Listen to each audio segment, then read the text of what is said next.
Navigate. Hi, my name is Marcus Curry, and I'm a counselor. I come together with a few other people, and we're just going to discuss the current situation or season, I should say, that we're in. It seems like a lot of people have expressed concern regarding current mental health of themselves, but then also loved ones. And so we're going to dive in and just spend an evening talking about and navigating some of the good things, some of the bad things that we've seen, but then also hopefully overall we're going to provide hope for families here. If you bear with me, I'm just going to pull up the slides and we'll kind of go ahead and get started.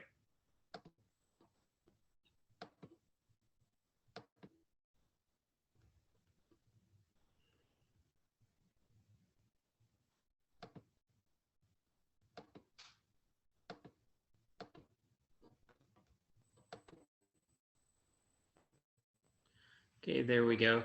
So Daniel has asked me to talk about grief and trauma, and specifically in the context of dealing with children and adolescents. So we'll kind of dive in. Um, as we first dive in, I want to talk about the Christian lens of grief and then also trauma as well. One of the great privileges that we have with our Christian faith is looking at the relationship that we have, one with Christ, but then ultimately with the community of believers as we navigate this process of sanctification. And the beautiful thing that we have in Christ is the ability to express ourselves fully. And if we look at just healthy relationships in general, it's the ability to, one, be able to express or share the full range of emotions that we might experience over life. And especially within the context of grief and trauma, we want to be able to have a place to share that. And if we look to scriptures, we see that in the Psalms with my God, why have you forsaken me? The psalmists are just pouring out their heart and their soul here. And we can take refuge in that, not only because our other believers have done that before us, but we see this invitation from God to where we can share these things. And then we also see in scripture Job's friends as they came around him. And we see this in Job 2:13. And they sat with him on the ground 7 days and 7 nights, and no one spoke a word to him, for they saw that his suffering was very great. Many times we want to fix whatever issue that is, whether it's ours or friends or family members. And we see healing might not come in a fixing mode. It could just become, and hey, I just need to sit with you. I can't offer much, or I don't know what to offer, but I'm just going to sit with you. And we see that with Job's friends. And also, if we look to the New Testament, likewise, the Spirit helps us in our weakness, for we do not know what to pray for as we ought, but the Spirit himself intercedes for us with groanings, Romans 8:26. Even when we're unable to verbalize those emotions, those feelings, whatever is going on inside, we have the Spirit who's able to intercede on our behalf. And along with the scriptures, I have a song in particular that I cling to in my own navigation. And it's by Dennis Jernigan. And some of the lyrics are, when I cannot feel, when my wounds don't heal, if I could just sit with you a while, if you could just hold me. And it's just crying out to God saying, hey, I know I cannot feel what's going on around me. My wounds, whether they're physical, spiritual, or emotional wounds, they're not healing. Please just sit with me and just hold me in a while. Thirdly, along with being able to express ourselves fully, we know that we're not alone in this world. We see here in 2 Corinthians 1:3-4, blessed be the God and Father of the Lord Jesus Christ, the Father of mercies and the God of all comfort, who comforts us in our affliction, so that we may be able to comfort those who are in any affliction with the comfort with which we ourselves are comforted by. We're given this community to where, one, we can be comforted, but two, we can offer that comfort to others. And then also we can experience hope. And this is kind of going back to Job and looking at the end of that experience that Job went through. I know that my Redeemer lives, and that in the end, He will stand upon the earth, and after my skin has been destroyed, yet in my flesh I will see God. We see here Job looking to the eternal. We see Job here looking to that ultimate relationship that we have in God. And as believers, I encourage all of us, one, to know that we can come to God and say, this is what's going on, whether we like it or not. And we have that ability to express. And not only that, we have that community that we can do that in. So, looking at the Christian lens of grief, um, now looking at just at a definition of grief from the APA, grief is defined as the anguish experienced after significant loss, usually the death of a beloved person. What I'd like to focus on here is the experience. Many times when we pass on the experience or kind of that internal connection, and we just kind of go up here to just the knowledge, especially when possibly a friend has passed away, or not necessarily a friend, but a friend's loved one, and we're offering condolences. Many times we miss that experience connection, and so we need to focus in and understand that as someone grieves, it's truly this experience. We might not understand the depth of their grief. We might not understand all the details, but it truly is an experience. And looking at adolescence moving in this direction, we're just going to look at some stages of adolescence that they go through in regards to death. So if we look at infancy to age 2, and death is seen more, there's not much of connection as far as cognitive, but there is a relational connection there. And so typically if a loved one is no longer there, the child is able to understand that, and sense of detachment is known. If we look at the next age group, preschool, death is seen as temporary. This will come out in questions such as, when will mommy be home? How does so-and-so eat or breathe? So there's this missing link of permanence, and it's due to development. And then as we continue to move on, typically ages 4 to 7, death can be seen as their fault. This is where children might take ownership. It's my fault. I was mad at my mother once, and I told her I wish she would die, and then she died. And so many times we have to, one, make sure we're listening to our kids and giving them that chance to speak. One, correct any misunderstanding there. Also, the Roadrunner in the cartoon always comes back to life, so I know Daddy will too. We have to give this understanding that, one, death is not their fault, and correct any misunderstanding.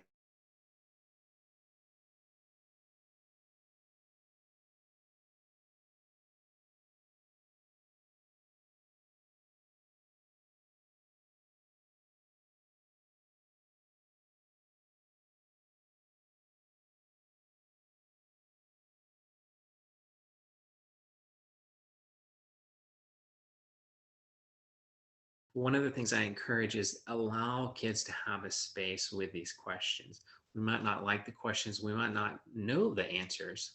And we even, honestly, if we're honest with ourselves, are uncomfortable at times with some of the questions regarding death ourselves.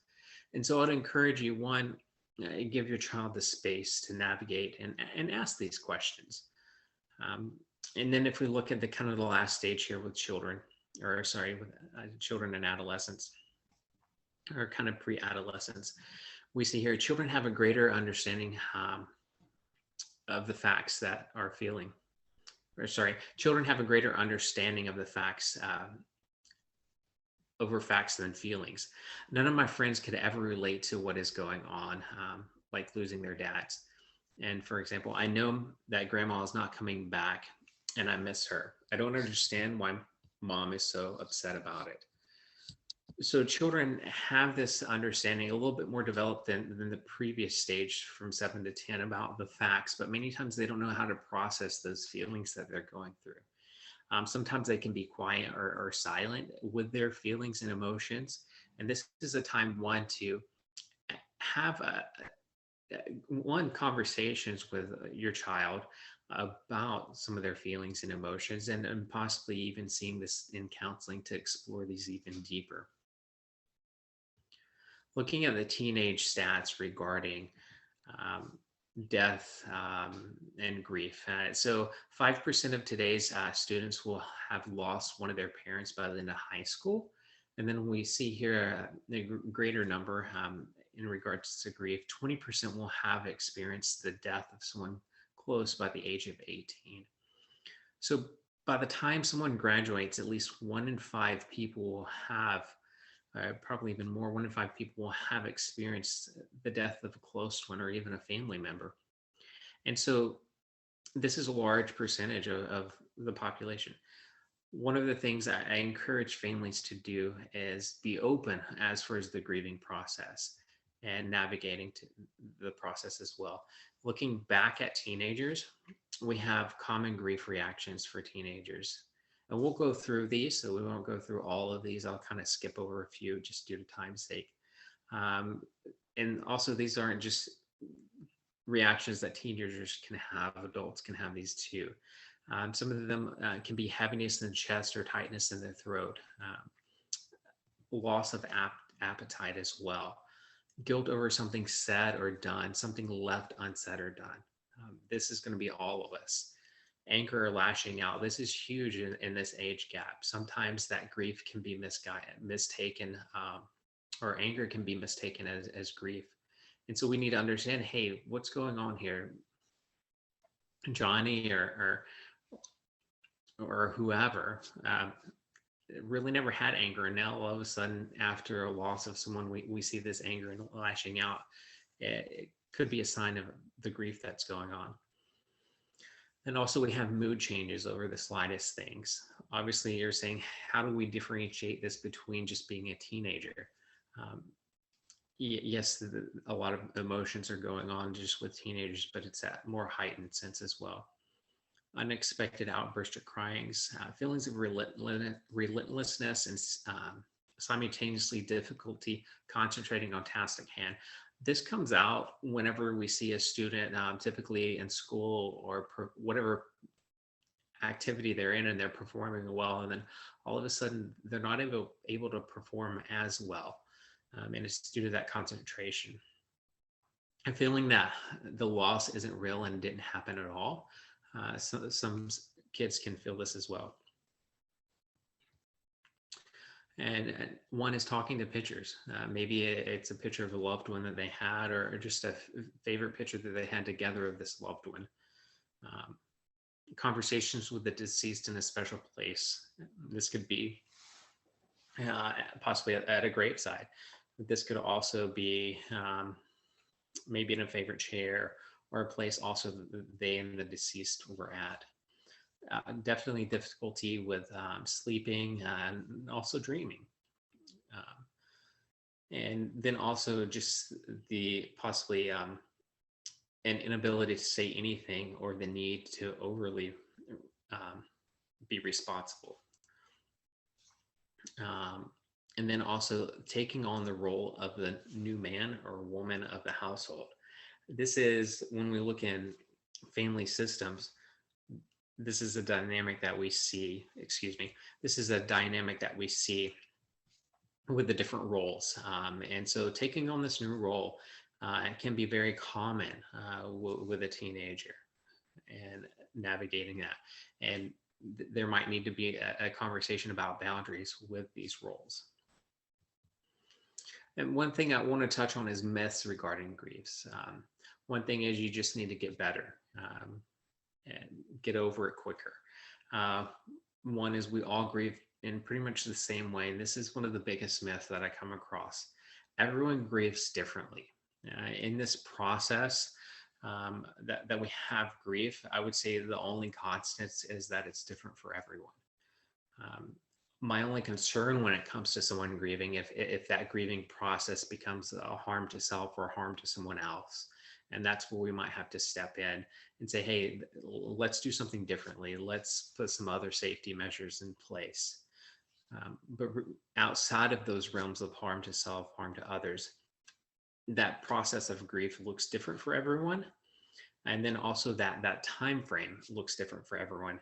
And it's this third myth. It takes about a year to get over a significant loss. One, I don't put a timeline on grief.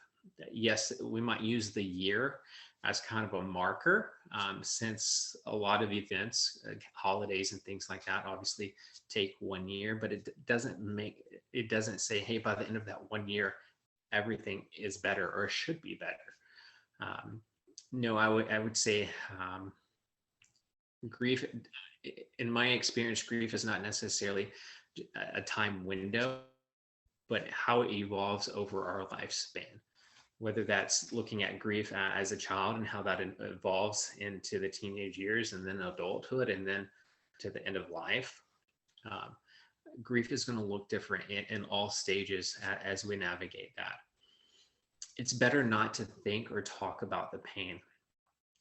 This is probably my second, least favorite, myths. One, this stops people from walking through that grief and finding recovery, um, which puts them in a better place.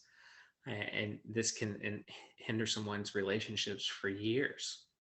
Um, and it's not common to see someone who hasn't dealt with grief for over 20, 30, 50 years, and they're finally dealing with it.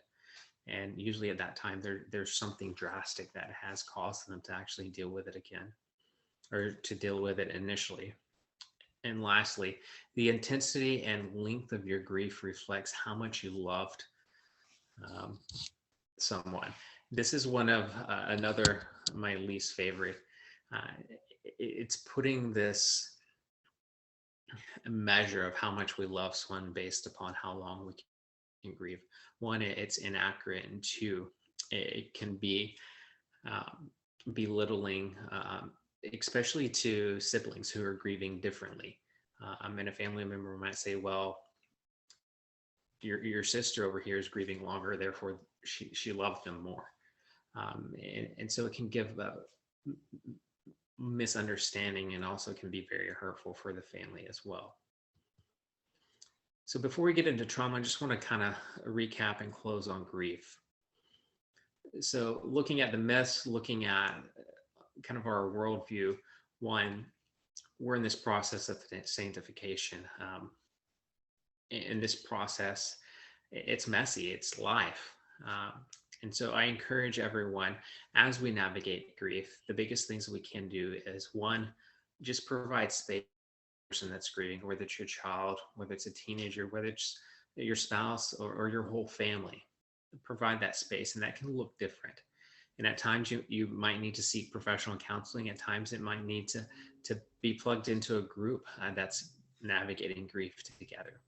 So I encourage you, one, to be open about the resources that might be needed to navigate through grief, whether it's now, after, a significant event, or if it's maybe 20 years down the road and, hey, I need to work on processing some grief, about someone, or something in the past again. Maybe I need to go back and relook at something, and I might need to talk to a professional about that.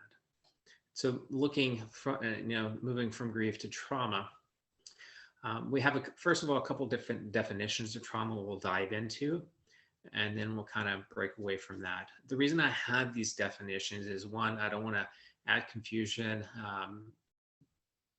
to anything as we go through, but people will use these different definitions or names. And so I just want, one, you to be aware that they exist. And so people are going to navigate and, use these different definitions. So kind of the basic definition we see, this first definition is from the APA: any disturbing experience that results in a significant fear, helplessness, confusion, or other disruptive feelings intense enough to have long-standing negative effect on a person's attitude, behavior, and other aspects of functioning.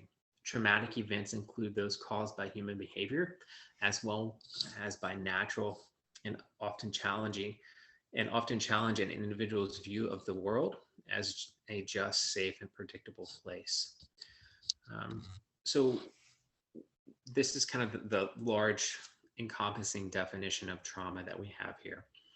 And many times we think of trauma as those big events, and that's kind of why I want to get into the next definition. We have what's called little t traumas, or highly distressful events that affect individuals on a personal level. Pretty much we've all probably experienced some kind of little t trauma in our life.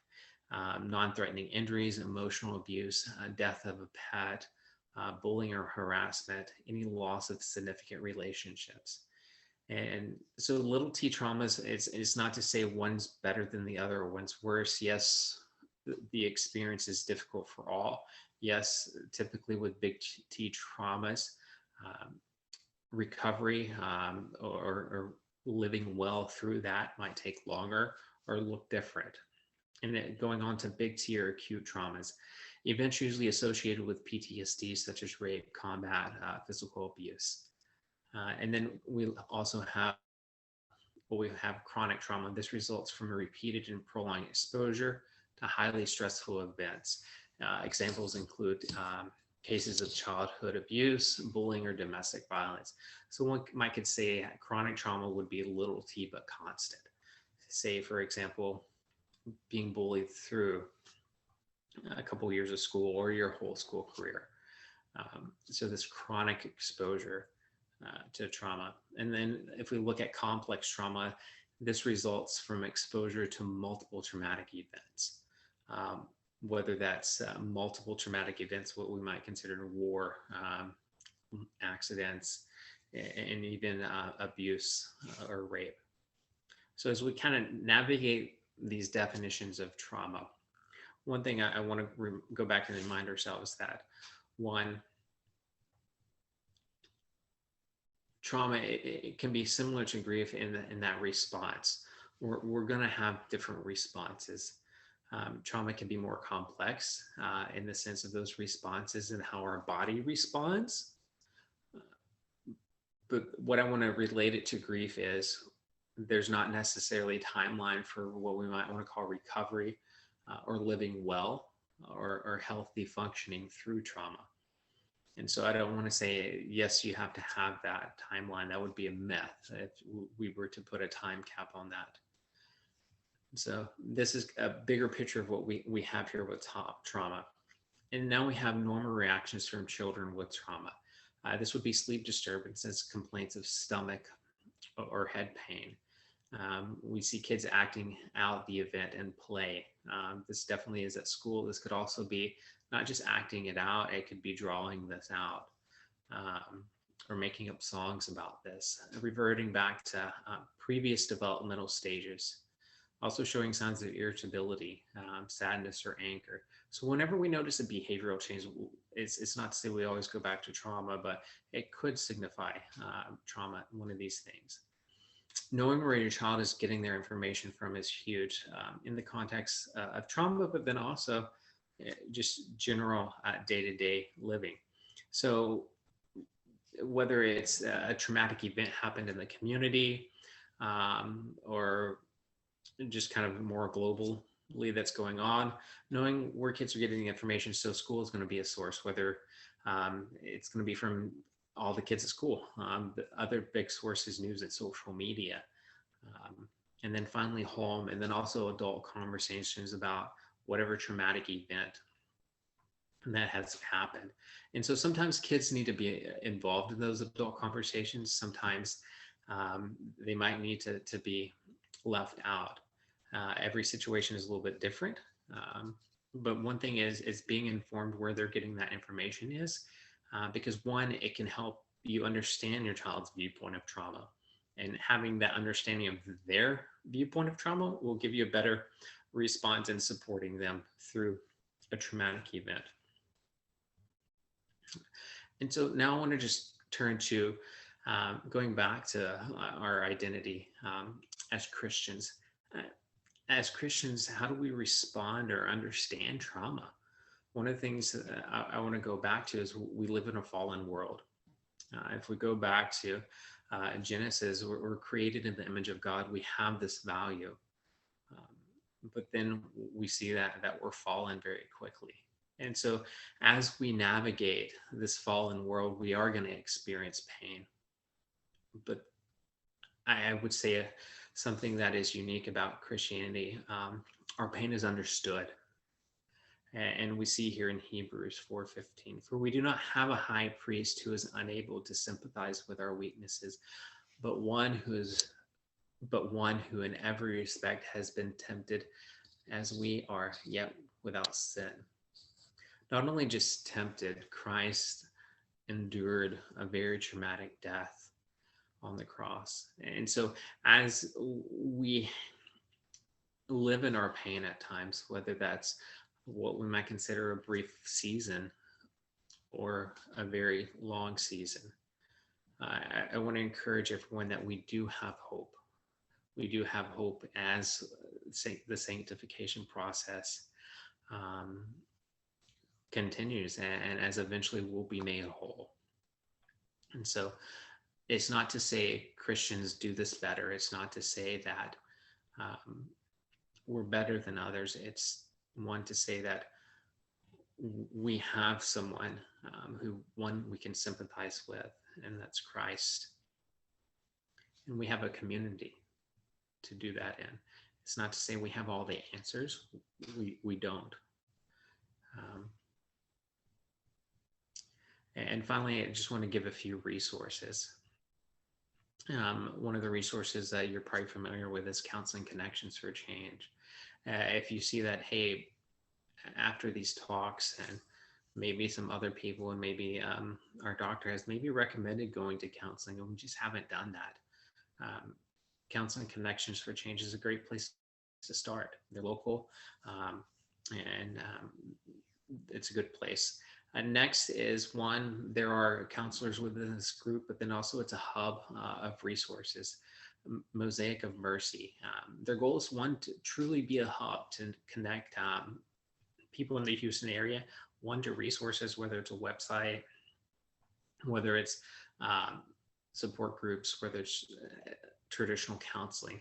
They want to be able to, give that hope, but then also give that resource as well. If we look at grief, a great support group in the context of grief is a typical grief group is called Grief Share. It's a national organization. They have locations around the country, and there are a few in the Pearland area. They're typically hosted out of churches, and it's just a group process to where you can process grief. And so I encourage you to go to Grief Share's website to just find information, but then also find a chapter in a sense to be able to plug in and to go through that. If we look at going back to trauma, if we want to look at a few resources, one of the great interventions of trauma is trust-based relational intervention, TBRI. Karen Purvis, she's her research is based out of TCU, I believe. She has great resources and practical applications for families and parents on navigating trauma with kids and looking at that attachment, that relational aspect of how do we take and help someone through trauma based on these relational needs. And then if you're into reading and want to dive into a book, The Body Keeps Score is a great book by a psychologist. And it's a great resource that looks at how our body truly responds to trauma. It's not just a thought process here, it's a whole body experience. So I'd highly encourage you to check out the book, The Body Keeps Scores. I appreciate time for me to come and share this, but then also I'm hopeful that this hopefully can provide helps for some families. I'm looking forward to our conversations and questions at the end. Thank you for your time.